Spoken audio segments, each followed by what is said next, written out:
Available বস্তু মানে মই স্কুলত পঢ়ি থাকোঁতে যিটো এভেইলেবল শিকিছিলো এতিয়া গুৱাহাটীত আহি সেই এভেইলেবলটো অলপ বেলেগ ধৰণে শিকিলো আজি এই এভেইলেবলৰ মিনিং বিচাৰি পালো আগৰ কেনে আজি দিনটো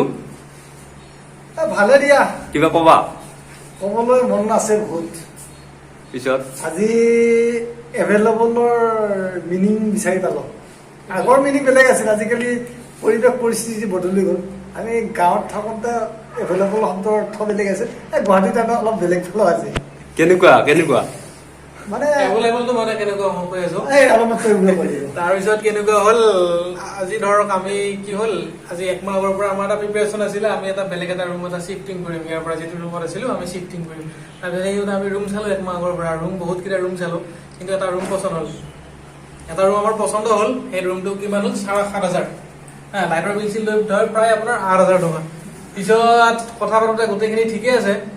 কথা পাতোতে গোটেইখিনি মানে ঠিকে আছে গোটেইখিনি মালিকে বোলে পানী এভেইলেবল পাব পানী পুৰা এভেইলেবল পাব আমি বাৰ কৈছো মেইন প্ৰব্লেমটো আমাৰ পানী বোলে যে আপুনি ৰুমত আপুনি কওক যে পানী আমি পাম নে নাপাম তাক বাৰ সুধিছো তাৰপিছত সি কৈছে পানী পাবা এতিয়া আজি গোটেইখিনি আমাৰ ছেটআপ খিনি হৈ গ'ল হা গোটেইখিনি ছেটআপ হৈ গ'ল ৰুমত অলৰেডি বিচনা পাৰি থৈ আমি আজৰি আৰু যেতিয়া আমি মুখ হাত ধুবৰ কাৰণে মালিকক ক'লো আপুনি পানী দিওঁ তেতিয়া কৈছে বোলে পানী তোমালোকে পাবা ৰাতিপুৱা 7টা বজাত আৰু ৰাতি 7টা বজাত তাৰ মানে অকল দিব কেতিয়া অনলি 1 ঘণ্টাৰ কাৰণেহে দিব অনলি 1 ঘণ্টাৰ কাৰণে পানীটো দিব গতিকে আমিতো ডিউটিৰ পৰা আহিমে আমি 8টা-9টা বজাত পানীটো আমাক ধৰি ৰাখিব লাগিব পানীটো ৰাখিব কোনে তাৰপিছত কি হ'ল এতিয়া আমি ক'লো দাদা এইটো কথাটো আপুনি বেলেগকে কথা কৈ দিলে যদি আপোনাৰতো নিয়মে আছিলে আপুনি আগতে ক'ব লাগিছিলে কিন্তু এতিয়া আপুনিতো আমাক কোৱা নাই গতিকে আমি থাকিব নোৱাৰিম এতিয়া আমি অলপ বেলেগ ব্যৱস্থা কৰিব লাগিব বেলেগ এটা ৰুম এটা চাব লাগিব এতিয়া মানে কি হ'ল তুমি অলপ দেখা দিয়া না আমাৰ বৰ্তমানৰ পৰিস্থিতি কি বিচনা অল এভৰিথিং থাকিও আমি আজি এই এটা ফ্লৰত শুব লাগিব আমাৰ হালতটো আজি এনেকুৱা গতিকে চাওক আৰু বিচনা আছে বেলেগ ৰুমত মানুহ আছো আমি আজি বেলেগ ৰুমত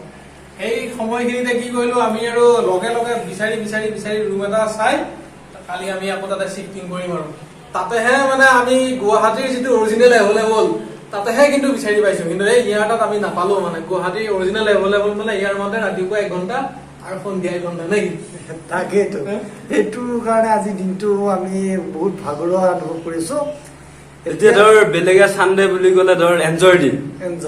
এনজয় আৰু আমাৰ আজি কি হ'ল আমাৰ আজি গোটেই হাৰাশাস্তি মানে গোটেই জ্বালা কালা আমি খাইছো চানডে বুলি ৰাতিপুৱা চাবা ৰাতিপুৱাৰ পৰা এটা পেন পিন্ধিলো নে খাইছো নে কিবা কৰিছো 2 কাপ চাহ এটা পানী বটল 10 টকীয়া সেইখিনি খাই বৰ্তমান এইখিনি ৰাতি কেইটা বাজিল আজি এতিয়া 8:47 এই 8:47 লৈকে আমি এতিয়া লঘোণে আছো না গা ধুইছো না মুখ ধুইছো একোৱে আমি কৰিব পৰা নাই আকৌ এতিয়া খাব লাগিব দেখা তুমি অলপ কৈ দিয়া আৰু এভেইলেবলৰ কথা মানে সঁচাকৈ এভেইলেবল শব্দৰ অৰ্থটো নাইকিয়া কৰি পেলাইছে গুৱাহাটীবাসী কিছুমান মানে কি আৰু এই মানে কি সুবিধাবাদী ভাড়াতীয়া মানুহে এই এভেইলেবল শব্দৰ অৰ্থটো আজি একদম নাইকিয়া কৰি পেলাইছে তাৰপিছত আমি এটা কথা তাক মানে যিটো পইচা দিয়া হৈছিলে আমাৰ মানে যিটো তাক এডভান্স পইচা দিছিলো সেই পইচাটো আমি নানো তাৰ পৰা ঘূৰাই নানো এংলো আছামিজ ডিক্সনাৰী এখন কিনি আনি তাক অৰিজিনেলি অৰ্থটো কি এইটো সি চাব তাতে সেইটোৱে আমাক পইচা ডাঙৰ বস্তু নহয় 500 টকা ডাঙৰ বস্তু নহয় মানুহৰ মানে কথাটো ডাঙৰ তে মন আমাৰ ঠিক থকা লাগিলে ইনকাম কৰি যাম আমি ভাড়া দিয়া মানুহক পইচা দি যাম দোস্তুবোৰ নিজৰ মতে থাকিম নে কি আনৰ মতে আমি নচলো মালিকৰ মতে মালিক থাকিব আমাৰ মতে আজি কিন্তু কিবা এখন কষ্ট মষ্ট কৰি থাকিম আৰু বাবা মানে এতিয়া কথাটো হ'ল কিন্তু এইটো আমাৰ কাৰণে বেয়া হোৱা নাই আমাৰ আজিৰ যিটো আমাৰ পৰিস্থিতি এইটোৰ কাৰণে আমাৰ বেয়া হোৱা নাই মানে এনেকুৱা মানুহৰ তাত হ'ব লাগে তেতিয়াহে মানে গম পাম যে ধৰ হয়তো আমাৰ লগত বেছিকে কিবা বেয়া হ'ব লগা আছিলে আমি বেছিকে ঠেকা খাব লগা আছিলে কিন্তু এই ঠেকাটো আমাৰ কমতে ধৰ হৈ গ'ল কথাটো গম পাইছে নে এনেকুৱা অলপ ঠেকি কিনে অলপ শিকিব লাগে বস্তুটো তেতিয়াহে মানে আমি ধৰ যিকোনো প্ৰব্লেম চলম আহিলে ধৰ পটকে আমি ফেচ কৰিব পাৰিম বা আমি সোনকালে ডাইৰেক্টলি ফেচ কৰিব পাৰিম বা আমি ধৰ হতাশ হ'ব নালাগে এনেকুৱা ধৰণৰ কথা আৰু গতিকে এইটো বস্তুটো হ'ব লাগে বা গুৱাহাটীখনত থাকিব লাগিলে আমাৰ দেখা এটা কথা হৈছিলে গুৱাহাটীখন এখন মঞ্চ হয় নে নহয় এই গুৱাহাটী মঞ্চখনত আমি মানে অভিনয় কৰিব লাগে সেই অভিনয়ৰ চিনবিলাক কেতিয়াবা তোমাৰ সুখৰ আহিব, কেতিয়াবা দুখৰ আহিব, কথাটো হয় নে নহয়? গতিকে আৰু এখন যেনেকুৱা চিনেমা বা অভিনয় কৰিব লাগিব তাতো প্ৰত্যেকটো চিন থাকে, কমেডি থাকিব আৰু এটা চেডৰ মানে দুখৰ থাকিব, হা, বা সেই বস্তুবিলাকে ধৰক আমাৰ মাজত আহি থাকে আৰু আমি সেইটো অভিনয় কৰিব লাগিব। তাৰ অভিনয় নকৰাকে আমাৰ আৰু উপায়টো নাই। গতিকে আৰু যি আহে, সুখ আহে, দুখ আহে, একচেপ্ট এনজয় ইট।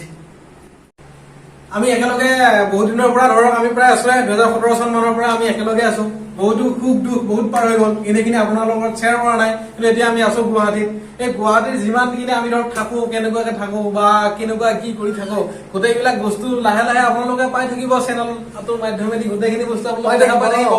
আমাৰ ধৰক জীৱন প্ৰণালী, জীৱন প্ৰক্ৰিয়া, ৰাতিপুৱাৰ পৰা আমি কেনেকুৱাকে আৰম্ভ কৰো, সেইবিলাক চাই থাকিব পাৰিব। তাৰ কাৰণে আপোনালোকে আমাৰ যিটো চেনেলটো আছে অসম অলৰাউণ্ডাৰ চেনেলটো আপোনালোকে ছাবস্ক্ৰাইব কৰি দিব, আৰু যদি ভাল লাগে ভিডিঅ'টো চাই কিনে আপোনালোকে শ্বেয়াৰ কৰি দিব, আৰু যদি আপুনি ছাবস্ক্ৰাইব কৰি দিয়ে আপুনি বেল আইকনটো ক্লিক কৰি দিব, মানে আপোনালোকে আমি ভিডিঅ' আপলোড কৰাৰ লগে লগে যাতে আপোনালোকৰ নটিফিকেশ্যনটো গুচি যায়। ঠিক আছে, থেংক ইউ।